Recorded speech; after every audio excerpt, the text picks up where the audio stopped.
Aquella noche, ella cerró la puerta con seguro, apagó la luz y le dijo a Dios: «Si eres real, muéstrame que aún puedes entrar aquí». No sabía que su casa ya no era el problema. El problema eran tres cosas que llevaba dentro. Hay una diferencia enorme entre conocer a Dios de nombre y sentir que Él ha entrado en tu casa, en tu cuarto, en esa parte de ti que nadie más conoce. Muchos oran todos los días, leen su Biblia, van a la iglesia cada domingo, y aún así viven con la sensación de que el cielo está cerrado para ellos. No es que Dios se haya alejado, es que hay tres cosas, casi siempre invisibles a nuestros propios ojos, que están bloqueando la puerta por dentro. Charles Spurgeon, aquel predicador que tantas almas guió hacia la cruz, decía algo que golpea directo al corazón, que el pecado escondido en el alma es como una piedra en el pecho, que impide que el aire del Espíritu Santo entre libremente. Spurgeon no hablaba de pecados grandes y escandalosos únicamente. Hablaba de esas cosas pequeñas que dejamos crecer en silencio, pensando que Dios no las nota o que ya se cansó de mirarlas. La primera de estas tres cosas es el orgullo disfrazado de fortaleza. No hablamos aquí del orgullo que grita, sino del que susurra: «Yo puedo solo. No necesito ayuda. Ya sé lo que la Biblia dice. No hace falta que Dios me hable de nuevo».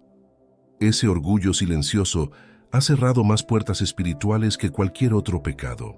Proverbios 16:18 lo dice con una claridad que no deja lugar a dudas. Antes del quebrantamiento es la soberbia, y antes de la caída, la altivez de espíritu. Spurgeon solía advertir que Dios resiste al soberbio no por crueldad, sino porque el orgullo ocupa el mismo espacio que debería ocupar la gracia. Y ese espacio, cuando está lleno de nosotros mismos, ya no tiene lugar para Él. Piensa en esto un momento. Cuando alguien te corrige y tu primera reacción es defenderte antes de escuchar, ahí está el orgullo trabajando. Cuando oras pidiendo dirección, pero en el fondo ya decidiste lo que vas a hacer, ahí está el orgullo trabajando. Dios no visita casas donde Él tiene que pedir permiso para hablar. Él visita corazones que se han vaciado de su propia suficiencia. La segunda cosa que aleja la presencia visible de Dios es el rencor que llamamos solo recuerdo. Le ponemos nombres suaves a algo que en realidad es una herida que nos negamos a soltar. Guardamos la ofensa, la repasamos en la mente antes de dormir, la usamos como excusa para no acercarnos a esa persona en la próxima reunión familiar. Y mientras tanto, seguimos preguntándonos por qué nuestras oraciones parecen chocar contra el techo. Marcos 11:25 no deja espacio para la ambigüedad. Y cuando estéis orando, perdonad, si tenéis algo contra alguno, para que también vuestro Padre que está en los cielos os perdone a vosotros vuestras ofensas. No es una sugerencia amable, es una condición que el mismo Jesús puso sobre la mesa. Spurgeon escribió que un corazón que no perdona es un corazón cerrado con llave por dentro, y que ni siquiera Dios fuerza esa cerradura sin nuestro consentimiento. Aquí está lo que muchos no quieren escuchar. Perdonar no significa que lo que te hicieron estuvo bien. Significa que ya no le vas a dar más poder sobre tu paz. Cada noche que revives esa ofensa, le estás cerrando una ventana más al Espíritu Santo. Y Dios, que es santo y también es caballero, no entra donde no se le abre espacio. La tercera cosa, la más difícil de admitir, es la incredulidad práctica. No hablamos de ateísmo ni de dudas filosóficas. Hablamos de esa fe de domingo que se apaga el lunes por la mañana, cuando llegan las cuentas, los diagnósticos médicos, los hijos que se alejan del camino, los matrimonios que se resquebrajan. Decimos que creemos, pero vivimos como si Dios no fuera a hacer nada al respecto. Hebreos 11:6 lo resume de una manera que debería sacudirnos. Sin fe es imposible agradar a Dios, porque es necesario que el que se acerca a Dios crea que le hay y que es galardonador de los que le buscan. No es que Dios necesite nuestra fe para actuar, es que nuestra incredulidad construye una pared invisible entre lo que Él quiere hacer y lo que nosotros estamos dispuestos a recibir. Spurgeon lo comparaba con alguien que se muere de sed junto a un río, pero se niega a bajar la cabeza para beber porque no está seguro de que el agua sea real. Esa duda silenciosa, más que cualquier pecado visible, mantiene a muchos lejos de la visita que tanto anhelan. Estas tres cosas, el orgullo, el rencor y la incredulidad práctica, no siempre se ven desde afuera. Puedes ir a la iglesia todos los domingos y cargar las tres al mismo tiempo. Puedes cantar alabanzas con lágrimas en los ojos el domingo y vivir toda la semana atrapado en la misma prisión invisible. Por eso Dios no mira primero tus acciones religiosas, mira lo que hay debajo, en ese cuarto secreto donde solo tú y Él tienen acceso.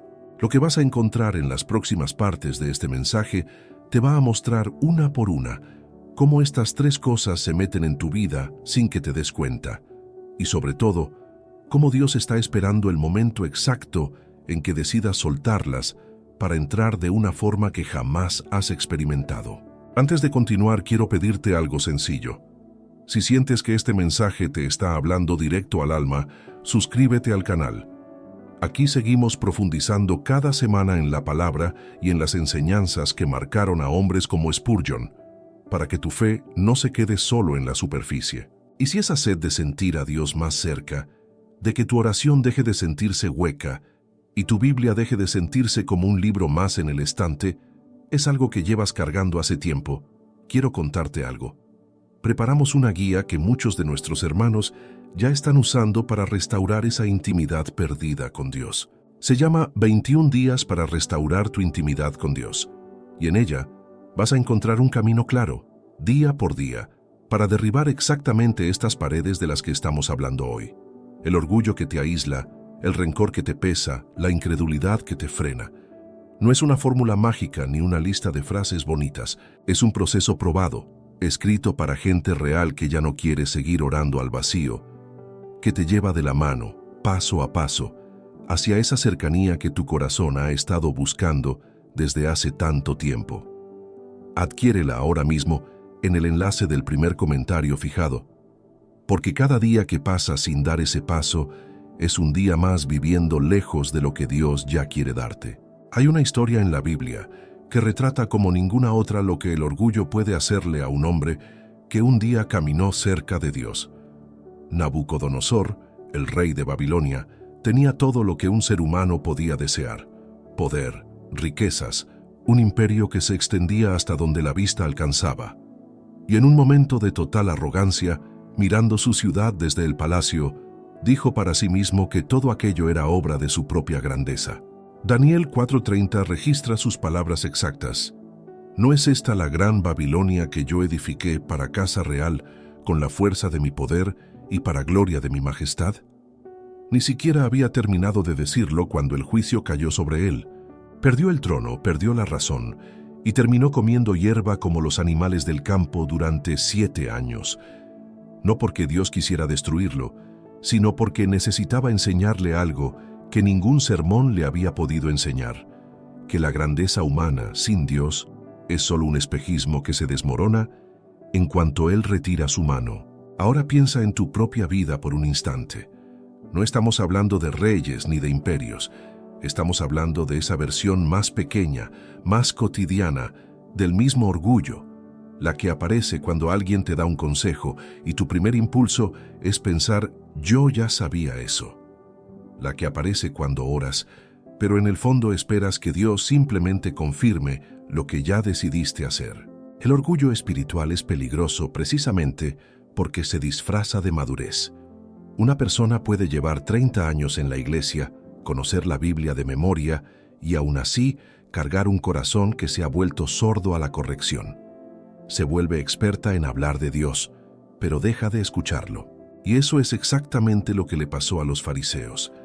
Aquellos hombres que conocían la ley al pie de la letra, que ayunaban, que oraban en público, que daban limosnas para que todos los vieran, y que, sin embargo, no reconocieron al Mesías cuando lo tuvieron delante, de pie, frente a ellos. Jesús mismo lo dijo con una dureza que incomoda: «Ay de vosotros, escribas y fariseos hipócritas, porque diezmáis la menta y el eneldo y el comino, y dejasteis lo más importante de la ley, la justicia, la misericordia y la fe». Ese pasaje está en Mateo 23:23. Nos muestra algo que necesitamos escuchar hoy sin suavizarlo. Se puede cumplir cada regla religiosa, asistir a cada culto, memorizar cada versículo, y aún así tener un corazón que vive lejos de Dios, ocupado en aparentar en vez de transformarse. El problema con el orgullo espiritual es que no se siente como pecado, se siente como conocimiento, como experiencia, como derecho ganado. Por eso es tan difícil de identificar en uno mismo. Casi nadie se levanta un día y dice, hoy voy a ser orgulloso con Dios. El orgullo entra despacio, sin anunciarse, en la manera en que juzgamos a otros creyentes que no entienden la Biblia como nosotros, en la forma en que asumimos, sin decirlo en voz alta, que nuestras oraciones son más profundas que las de alguien que recién empieza su caminar de fe. Y aquí viene algo que vale la pena detenerse a pensar. El orgullo no solo afecta cómo tratamos a los demás, afecta directamente nuestra capacidad de recibir de Dios. Santiago 4:6 lo dice de una manera que no admite interpretaciones suaves. Dios resiste a los soberbios y da gracia a los humildes.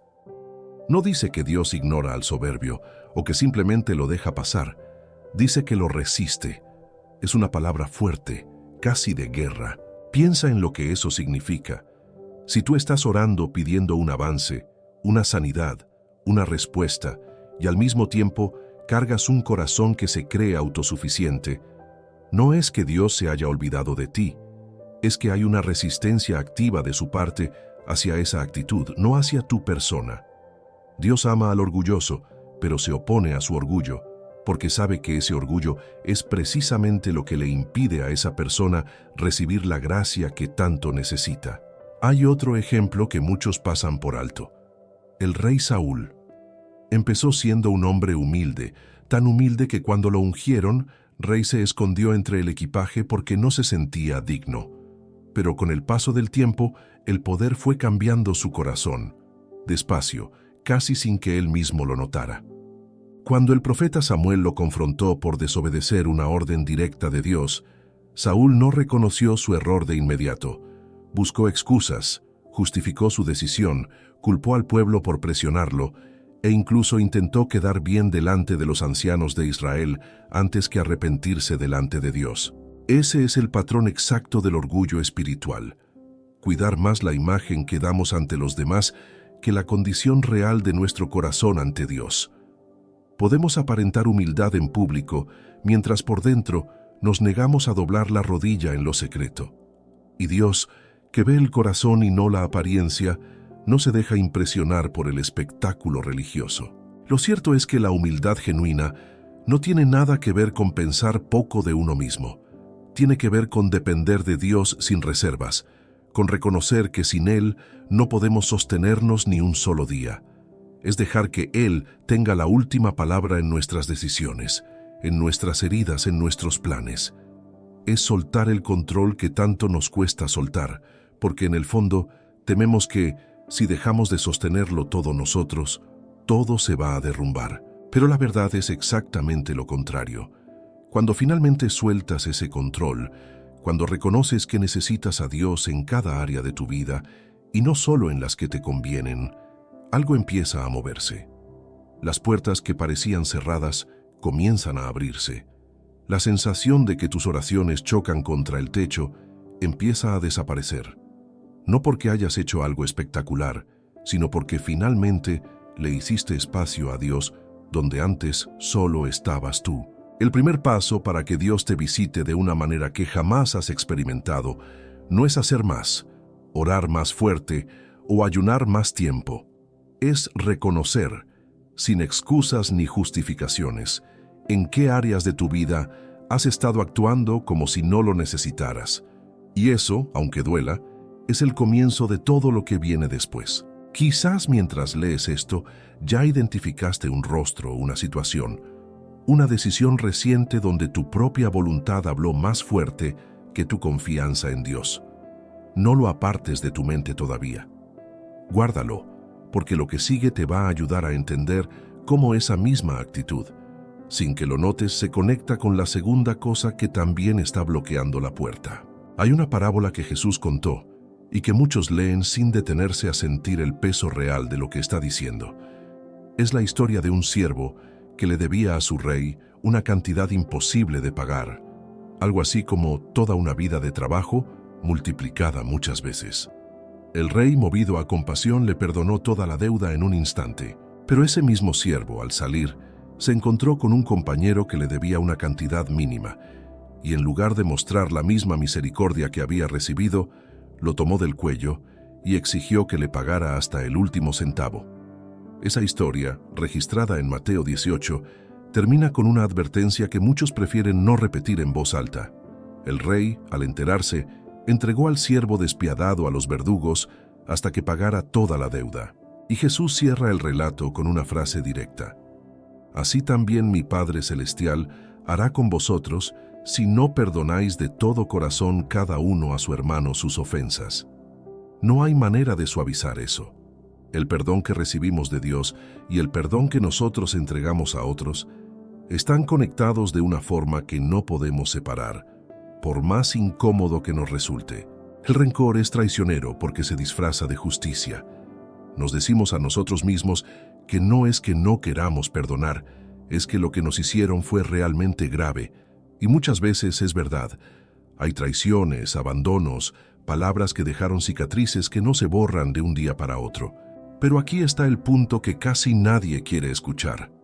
La gravedad de la ofensa no cambia la instrucción de Dios. El perdón no es un premio que le damos a quien se lo merece. Es una decisión que tomamos porque nosotros mismos ya fuimos perdonados de una deuda que jamás podríamos haber pagado. Piensa en cuántas veces has repasado en tu mente esa conversación, esa traición, ese momento exacto en que alguien te hirió. Lo repites, le agregas detalles, imaginas lo que deberías haberle dicho, y cada vez que lo haces, esa herida se abre de nuevo, como si estuviera sucediendo en este mismo instante. El cuerpo no distingue del todo entre el recuerdo y la realidad. Revive el dolor con una intensidad parecida a la del momento original. Así funciona el rencor. No castiga a quien te ofendió, te castiga a ti una y otra vez, mientras la otra persona quizás ni siquiera recuerda lo que pasó. Efesios 4:31-32 nos da una instrucción concreta sobre esto. Quítense de vosotros toda amargura, enojo, ira, gritería y maledicencia, y toda malicia. Antes sed benignos unos con otros, misericordiosos, perdonándoos unos a otros, como Dios también os perdonó a vosotros en Cristo. Nota que la amargura aparece primero en esa lista. No es casualidad. La amargura es la raíz de donde crecen el enojo, la ira y finalmente las palabras hirientes que decimos sin pensar, esas que después no podemos retirar. Hay una diferencia importante que debemos entender aquí. Perdonar no significa fingir que nada pasó. No significa volver a confiar ciegamente en alguien que te lastimó repetidamente. Ni significa que debas mantener esa relación exactamente como estaba antes. Perdonar es una decisión interior entre tú y Dios de soltar el derecho a cobrar esa deuda. Puedes perdonar a alguien y aún así mantener distancia sabia. Puedes perdonar y seguir protegiendo tu corazón de una relación tóxica con límites claros y firmes. Lo que no puedes hacer es cargar ese rencor y esperar al mismo tiempo caminar en la plenitud que Dios tiene preparada para ti. José en el Antiguo Testamento nos da uno de los ejemplos más poderosos de esto. Sus propios hermanos lo vendieron como esclavo por celos. Pasó años en Egipto, primero como esclavo, luego injustamente preso por una acusación falsa, todo por una traición que no merecía y que jamás pidió. Y cuando finalmente tuvo el poder de vengarse, cuando sus hermanos estaban delante de él, hambrientos y sin saber que era su hermano, José eligió algo completamente distinto a lo que cualquiera hubiera esperado de un hombre en su posición. Génesis 50:20 registra sus palabras hacia ellos, años después, sin rastro de amargura en el tono. Vosotros pensasteis mal contra mí, mas Dios lo encaminó a bien, para hacer lo que vemos hoy, para mantener en vida a mucho pueblo. José no minimizó lo que le hicieron. Reconoció el mal, lo llamó por su nombre, pero decidió no quedarse atrapado en él. Vio la mano de Dios trabajando incluso a través del dolor que otros le causaron, y eso le permitió soltar el peso que hubiera podido cargar el resto de su vida. Muchos de nosotros seguimos esperando una disculpa, que quizás nunca llegue. Esperamos que la persona que nos hirió reconozca su error, que sienta el mismo dolor que nosotros sentimos, que venga y nos pida perdón de rodillas. Y mientras esperamos eso, seguimos presos, atados a alguien que quizás ya siguió con su vida sin mirar atrás ni una sola vez. El perdón genuino que Dios pide de nosotros no depende de que la otra persona lo merezca, lo reconozca o lo pida. Depende únicamente de nuestra disposición a soltar esa carga delante de Él. Hay algo liberador en entender que el perdón no es para el otro, es para ti. Cuando perdonas, no estás diciendo que lo que pasó estuvo bien, ni que la ofensa dejó de importar. Estás diciendo que ya no vas a permitir que ese momento del pasado siga controlando tu presente, ni marcando el rumbo de tus días. Estás recuperando el terreno que el rencor te había robado durante tanto tiempo. Ese espacio en tu corazón que Dios quiere ocupar con paz, con libertad, con su presencia real y palpable, no con la sombra de una herida que ya debería haber sanado. La pregunta que vale la pena hacerte ahora mismo, con toda honestidad, es esta. ¿Hay alguien a quien todavía no has soltado del todo? Tal vez sea un padre ausente, un cónyuge que se fue, un amigo que traicionó tu confianza, o incluso una versión de ti mismo que no logras perdonar por decisiones del pasado. Mientras esa deuda siga abierta en tu corazón, seguirás cerrando, sin darte cuenta, una de las puertas que Dios más quiere abrir. Y hay algo más que suele acompañar al rencor sin que lo notemos, algo que se mete por debajo de la puerta, incluso cuando ya hemos empezado a soltar la ofensa. La duda silenciosa de si Dios realmente va a actuar. De eso hablaremos ahora. Hay una escena en los Evangelios que resume, mejor que cualquier explicación teológica, lo que significa la incredulidad práctica. Un padre lleva a su hijo, atormentado desde niño, por un espíritu que lo hacía convulsionar y arrojarse al fuego, delante de Jesús. Los discípulos ya habían intentado ayudarlo y no pudieron, y ese padre, desesperado, con años de dolor acumulado, le dice a Jesús algo que probablemente muchos de nosotros hemos pensado alguna vez, aunque nunca lo hayamos dicho en voz alta. Si puedes hacer algo, ten misericordia de nosotros y ayúdanos. Marcos 9:22 registra esas palabras exactas, y hay algo profundamente honesto en ellas. No dice, sé que puedes, dice, sí puedes. Esa es la incredulidad práctica en su forma más pura.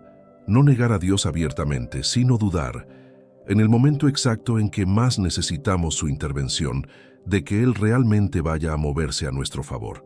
Jesús le responde con una frase que debería quedarse grabada en la memoria de cualquiera que ha luchado con la duda. Si puedes creer, al que cree todo le es posible. Y el Padre, con una honestidad que desarma, responde llorando, creo, ayuda mi incredulidad. Ese hombre no tenía una fe perfecta, tenía una fe mezclada con dudas, con cansancio, con años de decepciones acumuladas encima de los hombros. Y aún así, sin exigirle una fe impecable, Jesús sanó a su hijo delante de todos. Esto nos muestra algo importante que muchas personas no entienden. La incredulidad práctica no siempre se ve como ateísmo declarado. Se ve como esa fe cansada que sigue yendo a la iglesia, que sigue orando por costumbre, pero que ya dejó de esperar que algo cambie realmente. Es la fe que se convirtió en rutina, en religión, en repetición de palabras que ya perdieron su peso original. Se sigue el formato, se dicen las frases correctas, pero por dentro ya no hay expectativa real de que Dios se mueva. Piensa en cuántas veces oras por algo, pero en el fondo ya te preparaste emocionalmente para que no suceda. Pides sanidad, pero organizas tu vida asumiendo que la enfermedad se va a quedar. Pides restauración en tu matrimonio, pero ya empiezas a hacer planes como si el divorcio fuera inevitable.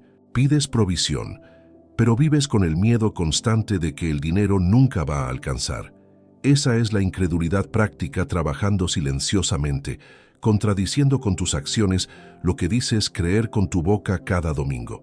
Santiago lo explica de una manera que corta profundo.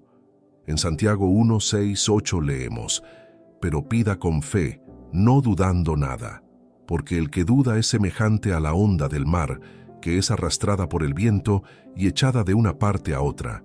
No piense, pues, quien tal haga, que recibirá cosa alguna del Señor». La imagen de la ola es precisa y un poco incómoda. Alguien así nunca llega a ningún lado con firmeza, porque cada oración se ve neutralizada por la duda que la sigue de cerca, como una sombra que no se despega. Hay una diferencia enorme entre tener dudas y vivir instalado en la duda como forma de vida. Todos en algún momento hemos dudado. Hasta los grandes hombres de la Biblia dudaron. Juan el Bautista, desde la cárcel, envió a preguntarle a Jesús si realmente era el Mesías o si debían esperar a otro. Job cuestionó a Dios en medio de su dolor con una intensidad que incomoda a muchos lectores. La duda honesta, traída delante de Dios, no es el problema. El problema es la incredulidad práctica que se acomoda, que deja de buscar respuestas y simplemente asume que las cosas van a seguir igual para siempre. Abraham, por otro lado, nos muestra el camino contrario. Cuando Dios le prometió un hijo siendo ya anciano y su esposa Sara también de edad avanzada, la lógica humana decía que era imposible. Romanos 4, 20, 21 describe su reacción de una forma poderosa. Tampoco dudó por incredulidad de la promesa de Dios, sino que se fortaleció en fe, dando gloria a Dios, plenamente convencido de que era también poderoso para hacer todo lo que había prometido. No dice que Abraham no tuvo momentos de incertidumbre. La propia Escritura registra sus tropiezos en otros pasajes. Dice que eligió activamente fortalecerse en la fe en lugar de quedarse atrapado en lo que parecía imposible según toda lógica humana. Esa es la clave que muchos pasan por alto. La fe no es la ausencia de dudas, es la decisión de seguir confiando a pesar de ellas. Es levantarte cada mañana y elegir creer que Dios sigue siendo quien dice ser, aunque las circunstancias todavía no hayan cambiado. Es orar con la expectativa real de que algo puede suceder, en lugar de orar por obligación, como quien cumple un ritual vacío. La incredulidad práctica también se disfraza de realismo. Nos decimos a nosotros mismos que estamos siendo maduros, sensatos, que no queremos ilusionarnos para después decepcionarnos. Pero detrás de ese supuesto realismo, muchas veces lo que hay es simplemente miedo a confiar en Dios después de haber sido decepcionados antes. Tal vez por la vida, tal vez por la iglesia, tal vez por personas que hablaban de fe, pero no vivían nada de lo que predicaban. Si te reconoces en algo de esto, no estás solo, y esto no te descalifica delante de Dios. El padre de Marcos 9 tampoco tenía una fe impecable, y aún así recibió el milagro que necesitaba. Lo que Dios busca no es perfección en tu fe. Busca honestidad. Busca que vengas a Él, aunque sea con las manos vacías y la voz temblando, y le digas exactamente lo que ese padre dijo. Creo, pero ayúdame con lo que todavía me cuesta creer. Estas tres cosas que hemos visto hasta ahora, el orgullo, el rencor y la incredulidad práctica, no funcionan de manera aislada. Se alimentan entre sí, se esconden unas detrás de otras y muchas veces coexisten en el mismo corazón sin que la persona se dé cuenta de cuánto están limitando su relación con Dios. El orgullo alimenta el rencor, porque nos cuesta reconocer que fuimos heridos sin también sentirnos humillados. El rencor alimenta la incredulidad, porque un corazón amargado tiene dificultad para confiar en la bondad de Dios. Y la incredulidad, a su vez, refuerza el orgullo, porque nos hace depender más de nuestras propias fuerzas que de la fe. Ahora que las hemos nombrado con claridad, sin rodeos ni excusas, es momento de entender qué sucede realmente en el corazón de una persona cuando decide, con toda intención, soltarlas de una vez por todas y abrirle la puerta a Dios sin reservas. Hay un momento en la vida de Zaqueo que ilustra exactamente lo que sucede cuando una persona decide, de una vez por todas, soltar lo que la mantenía lejos de Dios. Era un hombre rico, jefe de los publicanos, odiado por su propio pueblo por cobrar impuestos para el Imperio Romano y quedarse con más de lo debido. Bajo de estatura, según cuenta la Escritura, subió a un árbol solo para poder ver a Jesús pasar entre la multitud. No esperaba nada más que una mirada de lejos, un vistazo rápido antes de que la caravana siguiera su camino. Pero Jesús se detuvo justo debajo de ese árbol y le dijo algo que nadie esperaba. «Zaqueo, date prisa, desciende, porque hoy es necesario que pose yo en tu casa». Lucas 19:5 registra ese momento, y lo que sigue es todavía más revelador. Zaqueo, sin que nadie se lo pidiera ni le exigiera nada, anunció públicamente que devolvería 4 veces lo que había robado y que daría la mitad de sus bienes a los pobres delante de todos los que lo habían despreciado por años. Ese es el fruto real de una visita genuina de Dios, no promesas vacías dichas por emoción del momento, sino cambios concretos y visibles que otros pueden constatar con sus propios ojos. Esto es exactamente lo que sucede cuando finalmente sueltas el orgullo, el rencor y la incredulidad práctica, uno por uno, sin apurar el proceso. No es solo un alivio emocional pasajero, es una transformación real que se nota, que otros pueden ver, que cambia la forma en que hablas, en que reaccionas, en que tratas a las personas que antes te costaba perdonar. Zaqueo no tuvo que esforzarse durante semanas para producir ese cambio. Simplemente sucedió de manera natural, casi espontánea, cuando Jesús entró a su casa y a su corazón al mismo tiempo, sin condiciones previas. Muchos creyentes viven esperando una experiencia espectacular, una señal visible en el cielo, algo dramático que confirme que Dios los ha visitado. Pero la mayoría de las veces, la visita de Dios no llega con fuego ni con voces del cielo. Llega en silencio.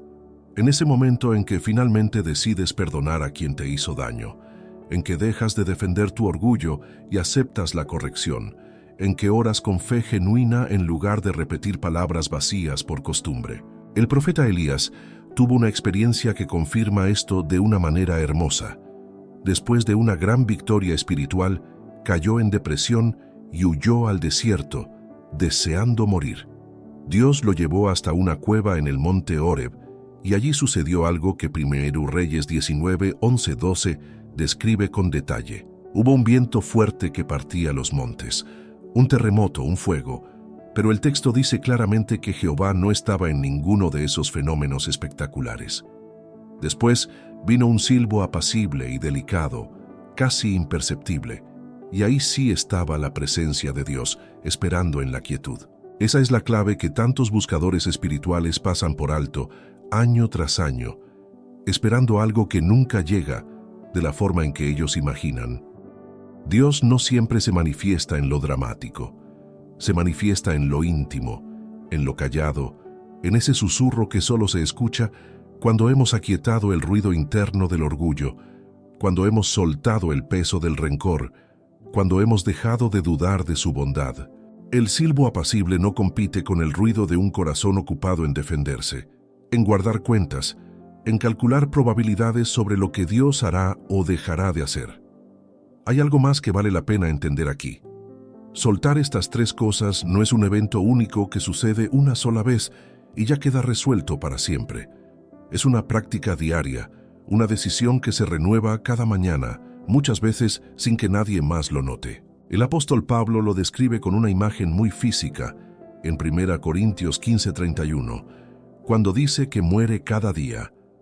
No se refería a la muerte física, sino a esa disposición constante de morir al orgullo, al rencor, a la duda, para poder vivir plenamente conectado con Dios en cada temporada. Esto significa que vas a tener días en que el orgullo intente resurgir, situaciones en que la vieja herida del rencor quiera abrirse otra vez, momentos en que la incredulidad susurre que quizás esta vez Dios no va a actuar.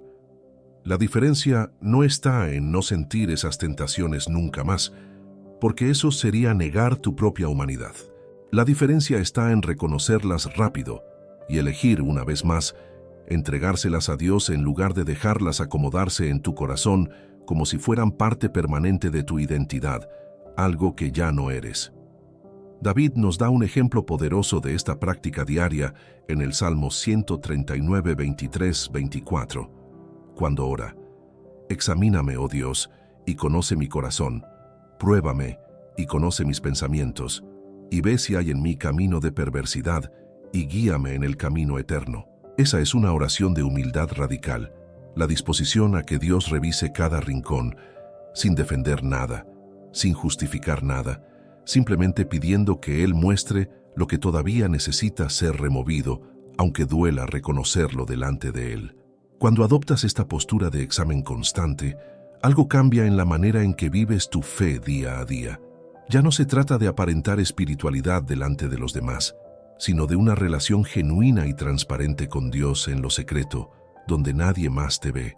Empiezas a notar su presencia en lugares donde antes no la veías, en una conversación difícil que terminó en paz, en una provisión que llegó justo a tiempo, en una paz que no tiene explicación lógica en medio de una tormenta que, por cualquier lógica humana, debería tenerte destruido. La visita de Dios que tanto anhelamos, la que cambia todo por dentro, no depende de circunstancias externas perfectas. No necesitas esperar a que se resuelvan todos tus problemas para experimentarla, ni tampoco necesitas una fe sin fallas, ni tropiezos, ni dudas ocasionales. Necesitas simplemente hacerle espacio de verdad, quitando lo que estorba, uno por uno, con la misma honestidad con la que Zaqueo bajó de ese árbol, dispuesto a cambiar su vida entera, sin condiciones ni excusas de por medio. Esa disposición, más que cualquier ritual, fórmula religiosa o esfuerzo humano de años, es lo que abre la puerta que hemos estado hablando durante todo este mensaje. Dios no está esperando que seas perfecto, ni que tengas todo resuelto para visitarte. Está esperando con paciencia infinita que le abras la puerta que solo tú puedes abrir desde adentro. Gracias por acompañarme hasta aquí, por darle este tiempo a tu alma en medio de un día ocupado. Si el orgullo, el rencor o la incredulidad han estado bloqueando tu puerta, hoy tienes claridad para empezar a soltarlos, uno por uno, delante de Dios. Suscríbete al canal, dale like y cuéntame en los comentarios cuál de las 3 cosas sientes que Dios te está mostrando. Y si esa oración que se siente hueca, esa Biblia que ya no te dice nada, esa distancia con Dios que llevas cargando en silencio, es algo que quieres resolver de raíz, adquiérela ya. Nuestra guía, 21 días para restaurar tu intimidad con Dios, te lleva paso a paso hacia esa cercanía que necesitas. Está en el enlace del primer comentario fijado. No dejes pasar otro día lejos de lo que Él ya quiere darte. Nos vemos en el próximo video.